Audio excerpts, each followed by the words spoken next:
It's funny, the things you learn about yourself when everything falls apart. For years, I measured my worth by what I could provide, by what I could earn. I thought my value was tied to a salary, a title, a bank account. And then, one quiet Saturday morning, about 6 months after everything ended, sitting in my small apartment, drinking my coffee in peace, it finally clicked. Chloe had implied I'd be perfect if I was richer, like wealth was the missing piece that would complete me. But the truth I'd learned through all that pain was simpler, and infinitely more profound. The right relationship isn't one where you have to become someone else to be worthy of love. It's one where who you already are is exactly enough. That realization, that profound sense of clarity, didn't come easily. It was forged in the fire of an ordinary Friday night, in a crowded bar in Old Town, with the clink of glasses and the buzz of conversation all around us. My then-fiancée, Chloe, looked at me with this casual, almost playful smile, after someone at our table made a joke about wedding expenses. And she said, without missing a beat, "Well, if Ethan were richer, I wouldn't even have to think twice." The whole table roared with laughter. I forced a smile, played along, because what else was I supposed to do? But inside, something just shattered. I'm Ethan, 32 years old, and Chloe and I had been together since we were in our mid-20s. 5 years of my life. 8 months into our engagement. We met through mutual friends at a backyard barbecue, one of those perfect summer days where everything just clicks. She was funny, smart, ambitious. We just hit it off. For the first couple of years, everything felt easy. We'd spend weekends hiking in the Cascades, trying new restaurants we probably couldn't really afford, binge-watching shows until 3 in the morning. It was that kind of relationship where you just feel like you're building something real, something solid, together. Around year 3, we moved in together. I had a good job at an architectural firm, working my way up from site supervisor to project coordinator. The pay was decent. Nothing spectacular, but enough to split rent on a nice apartment, go on a vacation once a year, and not stress about bills. Chloe worked in marketing at a tech startup, and her salary was actually pretty close to mine. We weren't struggling, but we also weren't exactly living large. That never seemed to matter. Until it suddenly did. The engagement happened about 8 months before that night at the bar. I proposed at this little cabin we'd rented near the Cascades. Nothing fancy, but it was meaningful because it was where we'd spend our first anniversary. She said yes immediately, cried happy tears, called her mom right away. For the first few weeks after, everything felt perfect. We'd talk about the future, about maybe buying a house someday, about what kind of life we wanted to build. But then the wedding planning started, and I began to notice things shifting. Chloe became obsessed with Pinterest boards and wedding blogs. She'd show me venues that cost more than my car, dresses that required a payment plan, photographers whose rates made my eyes water. Every time I gently suggested something more budget-friendly, she'd get this look on her face like I'd just suggested we get married at a gas station. "This is a once-in-a-lifetime event, Ethan," she'd say. "We can't cheap out on our wedding." I tried to explain that I wasn't trying to cheap out. I just wanted to be realistic about what we could actually afford without going into massive debt. That's when the comparison started. Her friend Sarah had just gotten engaged to some guy who worked in finance, and apparently, their wedding budget was triple what we were looking at.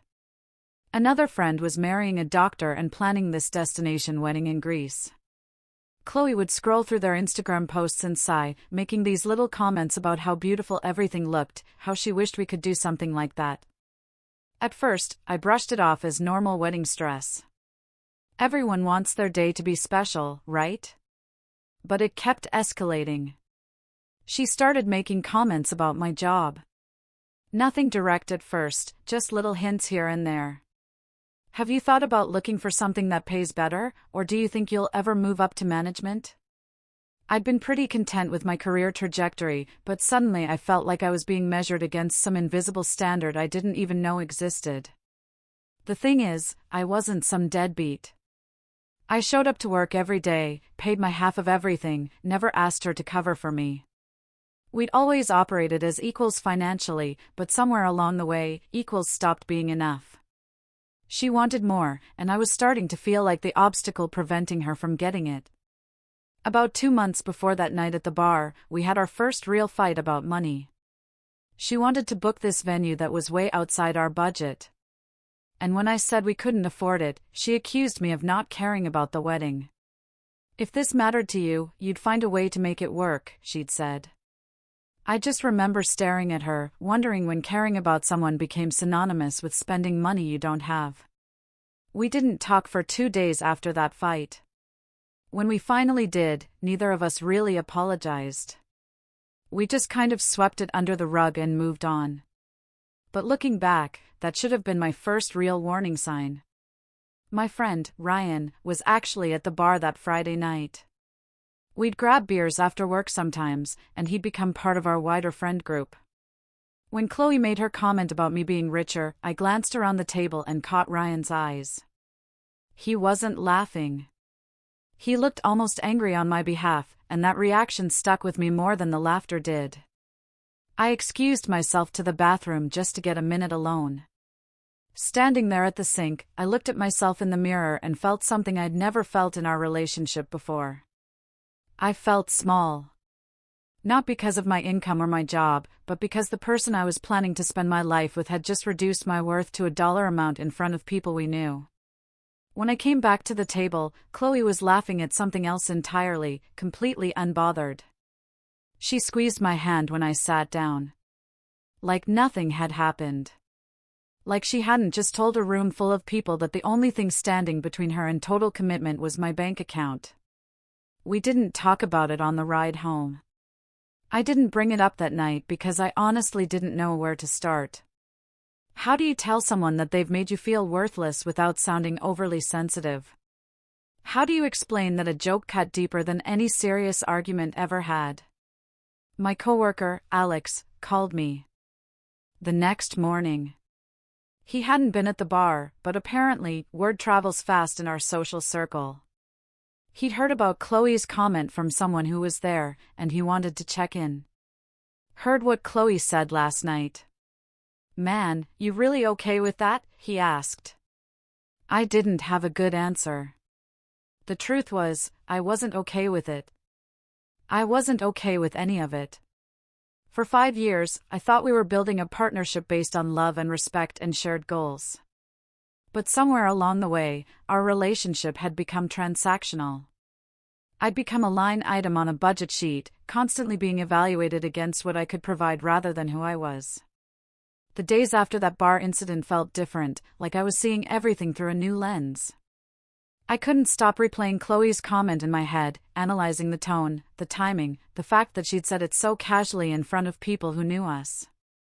What bothered me most wasn't even the words themselves. It was how comfortable she'd been saying them. Like it was just an obvious truth that everyone already understood. I tried to go about my normal routine, but everything felt off. We'd have breakfast together, and I'd wonder if she was calculating how much I contributed to groceries. We'd watch television at night, and I'd catch myself thinking about whether she was comparing our apartment to her friends' places. About 3 days after the bar, I finally tried to bring it up. We were sitting on the couch after dinner, and I just asked her straight out if she'd meant what she said. Chloe looked genuinely confused for a second, like she didn't even remember the comment. When I reminded her, she laughed it off immediately. "Oh my God, Ethan, that was obviously a joke," she said. "You're being way too sensitive about this."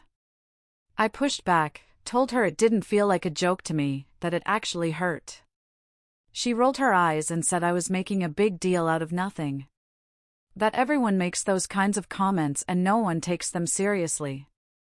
"I just want us to be stable," she added. Is that really so terrible? The problem was, we were stable. We paid our bills. We had savings. We weren't drowning in debt. But stable apparently wasn't the same as wealthy. And I was starting to realize that's what she actually wanted. That same weekend, Ryan and I met up at our usual spot, the Rusty Mug, this dive bar near the architectural firm.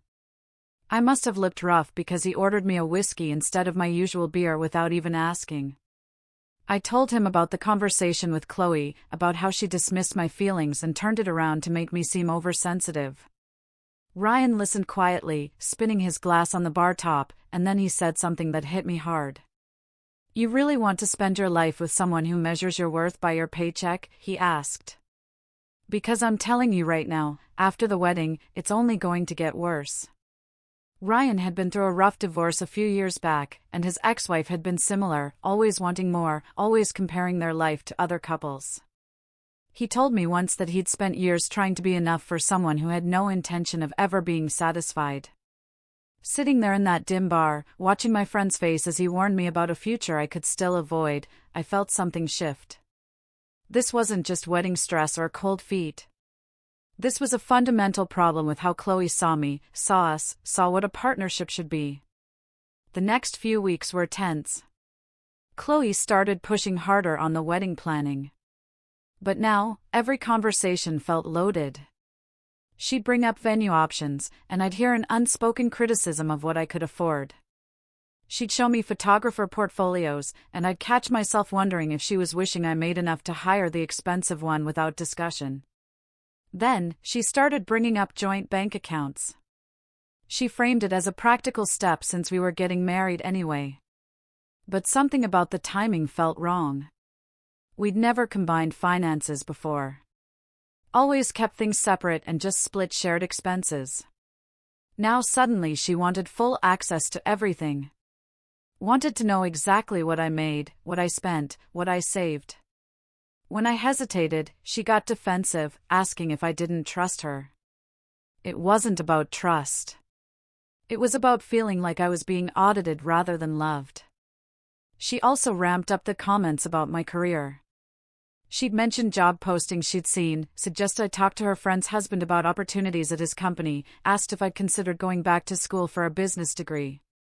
None of it was framed as criticism, but it all carried the same underlying message, that what I was doing wasn't enough. One night, after a particularly exhausting day at work, I came home to find Chloe on the couch, surrounded by wedding magazines and her laptop open to some budgeting spreadsheet.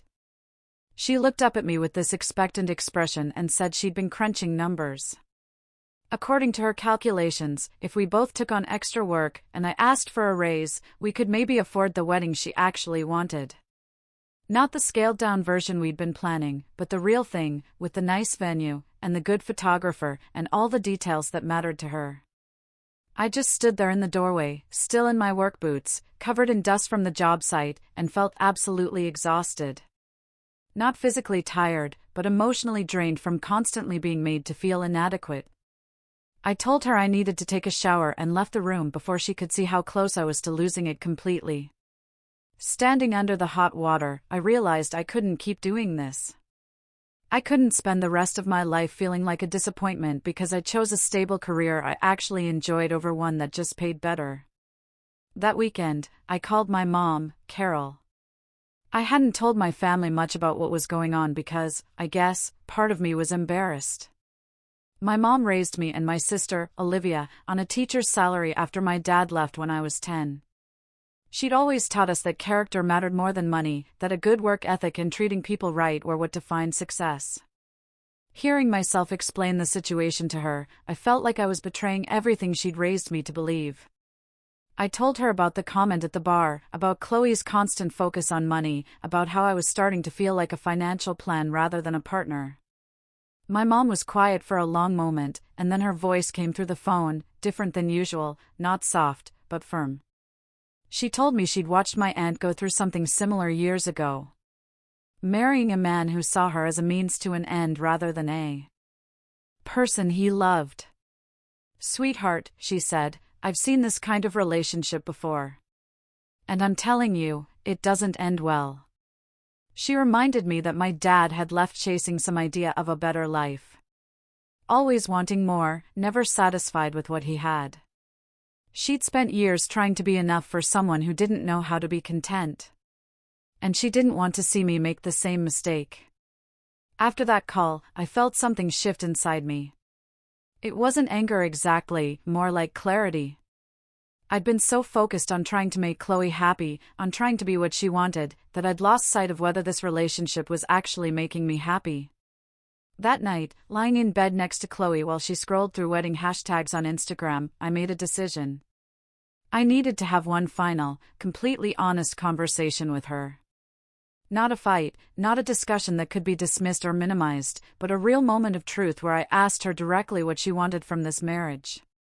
Because if the answer was anything other than me, exactly as I was, then we had a serious problem. I waited until Sunday morning to have the conversation. Chloe was in a good mood, making coffee and scrolling through brunch spots on her phone, and I almost chickened out. But I knew if I didn't do this now, I'd keep putting it off until we were standing at the altar and it was too late. I sat down across from her at our small kitchen table and asked her to put the phone down because we needed to talk. She must have sensed something in my tone because her smile faded immediately. I took a breath and asked her the question that had been eating at me for weeks: are you having doubts about marrying me, or are you having doubts because I don't make enough money? The silence that followed felt like it lasted forever. Chloe opened her mouth, closed it, then looked down at her coffee mug. She didn't answer right away, and honestly, that told me everything I needed to know. When she finally spoke, she tried to explain that it wasn't about the money exactly. It was about security and future and making sure we could have the life she'd always imagined. But the more she talked, the clearer it became that the life she'd imagined required a financial foundation I couldn't provide, at least not on my current trajectory. She never said she didn't love me, but she also never said the money didn't matter. That non-answer was its own kind of answer. The conversation went in circles for almost an hour. I tried to explain how her comments had made me feel, how exhausting it was to constantly be measured against some invisible standard. She got defensive, said I was twisting her words, that she'd never meant to make me feel bad about myself.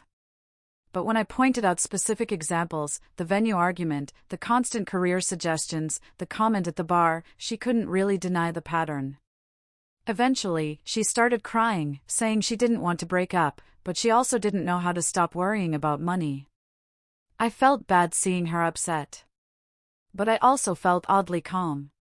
For the first time in months, we were at least being honest with each other, even if that honesty was painful. I told her I couldn't marry someone who saw me as a work in progress, someone who needed to be fixed or upgraded before I was good enough. She insisted that's not how she saw me, but her actions over the past year told a different story. We ended that conversation without any resolution, just an agreement to take some space and think about what we really wanted. My mom called me later that afternoon. I'd texted her that morning saying I was going to talk to Chloe, and she wanted to check in. I told her how it went, about Chloe's non-answer and the circular conversation that went nowhere. My mom was quiet for a moment, then said something I'll never forget: love shouldn't come with conditions, sweetheart. If someone can't accept you as you are right now, they're not going to suddenly accept you after a wedding. My sister, Olivia, got involved, too. She'd never been Chloe's biggest fan, and when I told her what was happening, she didn't hold back. She said she'd noticed Chloe's behavior at family dinners. The way she'd make little comments about other people's houses or cars, always comparing and calculating. You deserve someone who's proud of you for who you are, not disappointed in you for who you're not, Olivia said. Hearing my family's perspective helped solidify what I already knew deep down. This wasn't a rough patch we could work through. This was a fundamental incompatibility in values. The next few days were weird. Chloe and I were still living in the same apartment but barely talking. She'd sleep on the couch some nights, claiming she fell asleep watching television, but we both knew she was avoiding me. I spent a lot of time thinking about what I actually wanted from life, from a partner, from marriage. I realized I wanted someone who was excited about building a life together, not someone who was waiting for me to become someone else before the real life could start. About a week after our big conversation, I made the decision. I told Chloe we needed to call off the wedding. She didn't seem surprised, just sad and maybe a little relieved. We both knew it was coming. She tried one last time to convince me we could make it work, that she'd try to care less about money. But we both knew that wasn't realistic. You can't just turn off fundamental values and expectations. We spent the next month navigating the painful logistics of separating, canceling the venue, returning deposits where we could, dividing up our stuff. Our lease was actually up in about 8 weeks, so we agreed she'd stay in the apartment until it expired, and I'd move out right away. My buddy Ryan helped me move my things to a smaller place across town, a one-bedroom that was nothing fancy, but felt like mine in a way our shared apartment never really had. The hardest part wasn't the physical separation. It was grieving the future I'd imagined. 5 years is a long time, and I'd built so many plans around this person, around this relationship. But I also felt something unexpected as I settled into my new place. I felt lighter. For the first time in over a year, I wasn't constantly worried about being enough. I wasn't measuring myself against impossible standards or apologizing for choices that were perfectly reasonable. I started seeing a therapist, mostly to process everything and make sure I wasn't carrying this damage into whatever came next. My therapist helped me understand that Chloe probably wasn't a bad person. She just wanted something I couldn't give her, and that's okay. People can be incompatible without anyone being the villain. But she also validated that I'd made the right choice, that staying in a relationship where you feel fundamentally inadequate is a recipe for misery. Through mutual friends, I heard that Chloe was doing okay, focusing on her career and going out more with her single friends. Part of me hoped she'd find whatever it was she was looking for, whether that was a richer partner or maybe just learning to value things beyond money. But mostly, I'd try not to think about her at all. I wasn't rich, probably never would be, and I'd made peace with that. I had a job I was good at, family who loved me, friends who had my back, and a clear sense of my own values. That turned out to be worth more than any bank account ever could be. Looking back, I can see all the red flags I ignored because I wanted so badly for things to work. The comparisons, the hints about my career, the way she talked about our relationship in terms of what it could provide rather than what it was. Love shouldn't require an upgrade, or a promotion, or a bigger paycheck to be real. If I could go back and tell myself one thing on that night at the bar, it would be this: when someone shows you who they are and what they value, believe them the first time. Don't wait for the second comment, the third hint, the 100 small cuts that eventually bleed you dry. You deserve someone who celebrates you as you are, not someone who sees you as a rough draft waiting to be edited into something better. What do you think? Was I wrong to expect unconditional acceptance?